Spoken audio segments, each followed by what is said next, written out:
Milí diváci, drahí bratia, drahé sestry, nedávno ma oslovilo video, kde bola uviaznutá staršia pani na vozičku a nemohla sa vyslobodiť z kaluže plnej vody. Prešlo auto okolo nej bez zastavenia a vyšpliechlo na ňu množstvo vody. No neskôr z ďalšieho auta vystúpil muž, vodič z toho auta, dvihol ženu, dvihol ju na plecia, otlačil vozík a vrátil ju na rovnú cestu. Mala táto žena šťastie?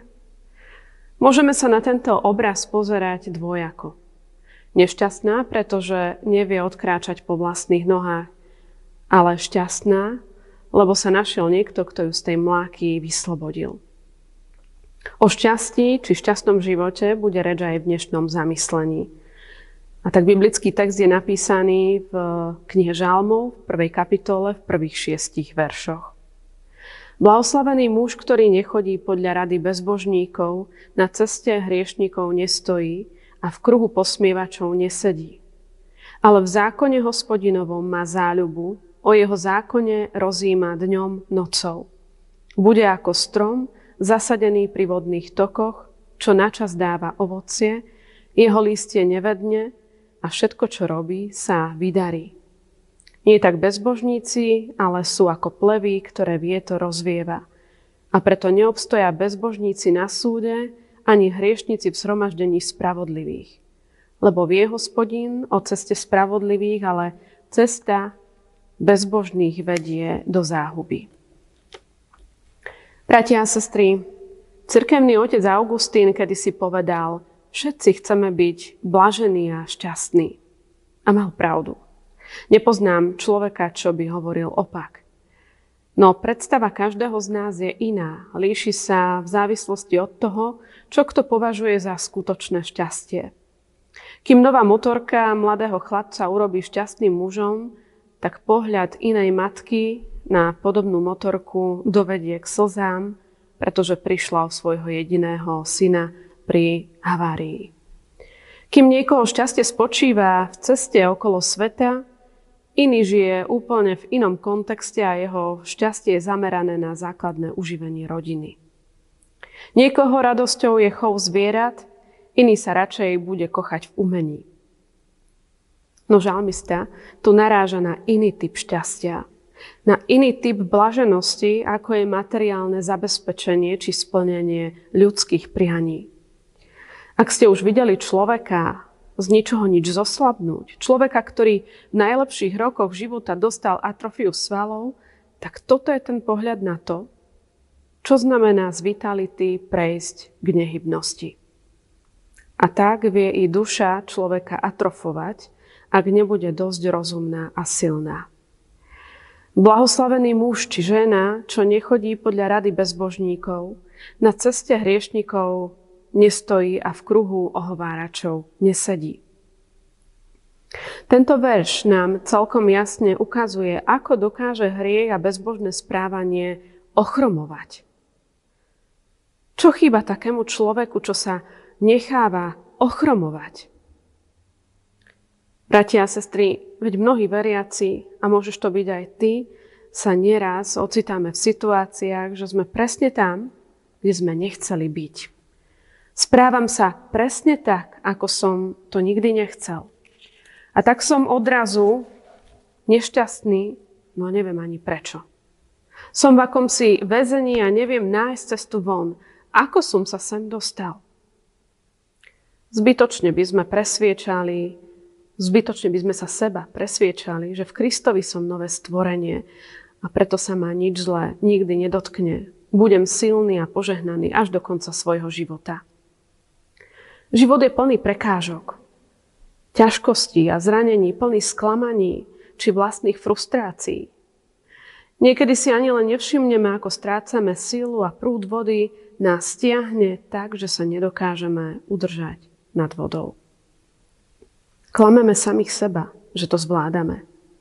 Uniká nám však pravdivý pohľad na seba, že som sa nechal, žiaľ, ovplyvniť inými. Nechal som sa nepriateľom uniesť do hriechu a cesta späť by ma príliš bolela. A preto si vyberám pohodlie. ktoré mi moja široká cesta ponúka. Stále sa však nazdávam, že to nejako ustojím. Blahoslavený muž, žena, čo nechodí podľa rady bezbožníkov. Na ceste hriešnikov nestojí a v kruhu ohováračov nesedí. Cesta k bezbožnému správaniu začína celkom nevinne. Poviem si, všetko mám predsa pod kontrolou. A bude to iba nakrátko. A potom sa táto cesta zamotá a ja sa nebadane, pomaly, ale isto nejako asimilujem s deštrukčným myslením a prostredím. Prevezmem negatívne emócie, stotožním sa s názormi toho prostredia, oddelím sa od dosiaľ dobrých priateľov a vytváram si nové kamarátstva, nové priateľstvá. A moje správanie je čoraz nezvyčajnejšie, nikto ma nespoznáva.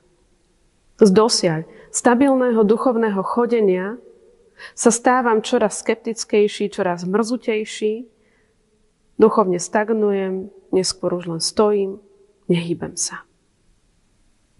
Neuvedomím si, že som sa zo stoja posadil, stratil chuť do práce, pokazili sa mi vzťahy a som vyčerpaný a nenaplnený. Zo sedu je veľmi ľahké sklznúť do ľahu a ďalej to už tušíte aj sami. Duchovná atrofia. Stratili sme iskru, vášeň, náboj, radosť, ktorá nás tešila a skrze nás potom aj iných. Hriech nás nebadane obral o slobodu. Áno, hriech nás, bratia a sestry, oberá o slobodu a o skutočne šťastný život. Všimli ste si, koľko negativity naraz? Boh v nás ale má záľubu. Už od dávna si nás vyvolil, oddelil a pripravil na niečo oveľa vznešenejšie, väčšie, než si vieme predstaviť. A si jeho vyvolenou nádobou. Chce ťa uistiť, že môžeš byť šťastný.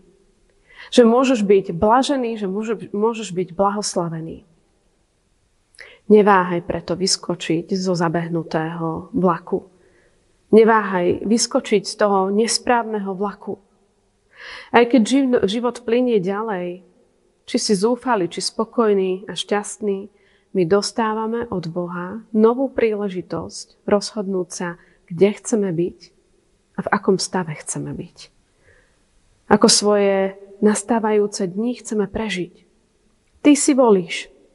Volíš si aj utrpenie, volíš si svoj stav, volíš si svoje emócie. Aké ťažké je výjsť z hriechu, keď už nemám síl. A musia ma otlačiť na vozíku. A možno si ani neuvedomujem, že som odkázaný na pomoc iných. Na ich modlitby, na ich ochotu pomôcť mi. S hriechom sa dá ľahko splynúť. A v našej dobre známej hymne od Martina Luthera spievame: Veď starý nepriateľ zničiť by nás chcel. Veľká moc a klam, strašná jeho je zbraň, v svete nemá rovného. A keď si túto skutočnosť uvedomíme, keď sme, kde sme teda a v akom stave sme a kde nechceme byť, potom nás môže povzbudiť zasľúbenie, že blahoslaveným bude ten, kto nájde záľubu v jeho zákone.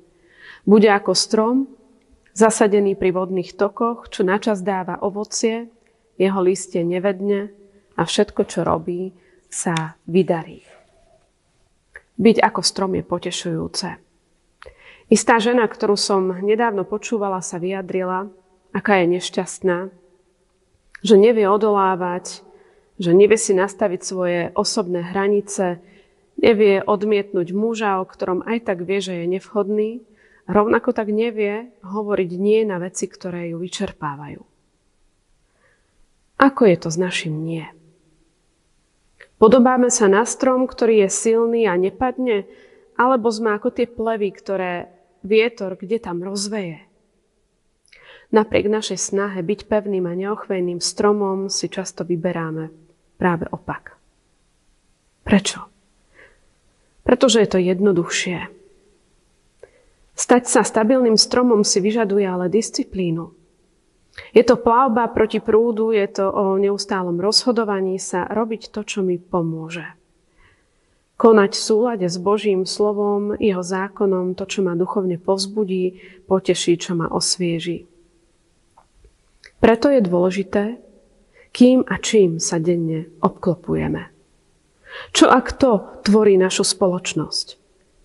Nemusím však utekať z práce, kde sú nemorálne žijúci ľudia. Nemusím sa rozviesť, hoď mám neveriaceho partnera. Nemusím odísť z večierku, kde sú z môjho pohľadu nebezpeční kolegovia. A nemusíš si ani držať párkrokový odstup, lebo ani Pán Ježiš si ho nedržal. Neutekal od hriešnikov, ba čo viac, bol ich priateľom.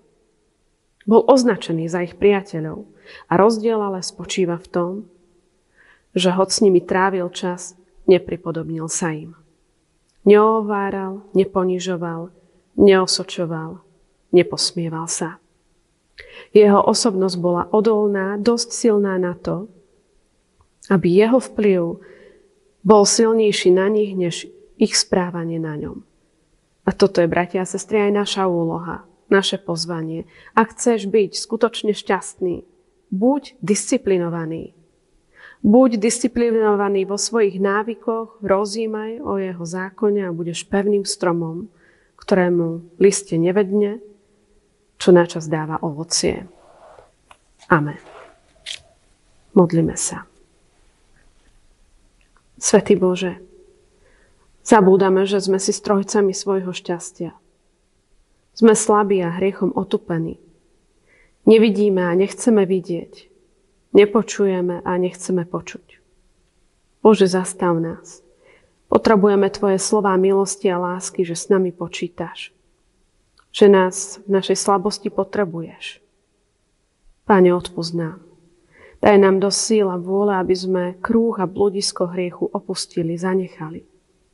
Pomôž nám byť tými, ktorých vplyv Tvojej lásky sa uplatní na iných. Pane, vyzbroj nás. O to ťa prosíme. Amen.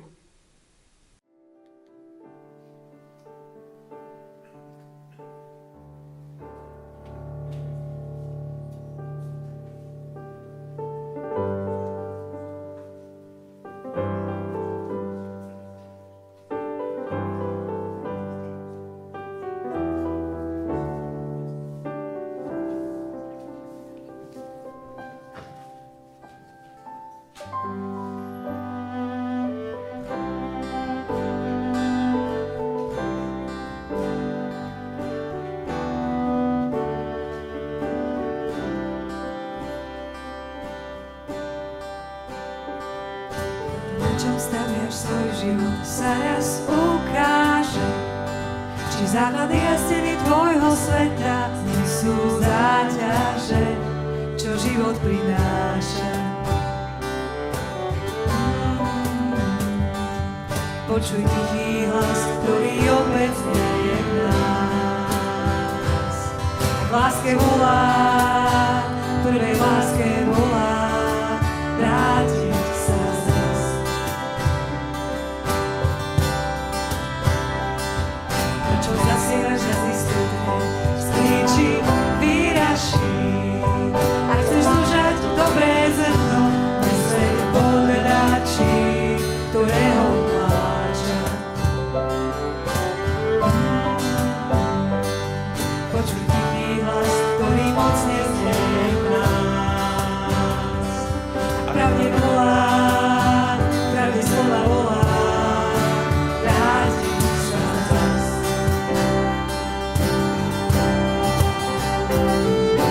Nesklopená srdca tvojho brány, ak otvoríš, vyjdeš sa skár od slávy, s tým, čo má kľúč od každých dverí, ak ťa nimi pozrblej, znišia nezastaví.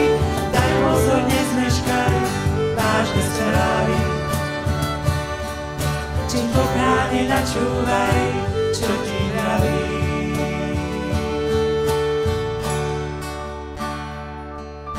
To, čo má pravú hodnotu, hrdca nezničí. Nech sa nedokáže zmocniť toho, čo sklíči, keď duch prehovorí.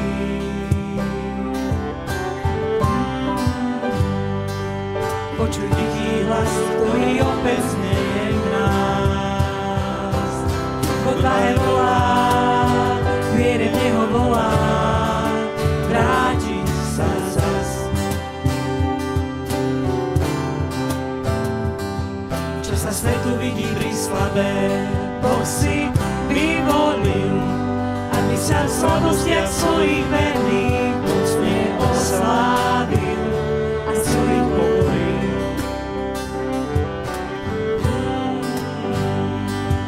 Počuj tichý hlas, ktorý mocne znieje v nás.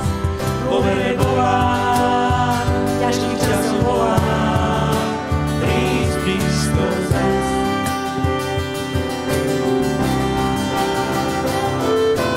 Neslopená srdca tvojho brány, ak otvoríš, vyjdeš sa s kráľom slávy, s tým, čo má kľúč od každých dverí, a ťa nimi pozor prejsť, že nezastaví. Daj pozor, nezmeškaj vážne správy. Či pokáne načúvaj, čo ti vraví. Neslopená srdca tvojho brány, ak otvoríš, vyjdeš sa s kráľom slávy, s tým, čo má kľúč od každých dverí, a ťa nimi pozor prejsť, že nezastaví. Daj pozor, nezmeškaj vážne správy. Čiň pokáne načúvaj, čo ti vraví.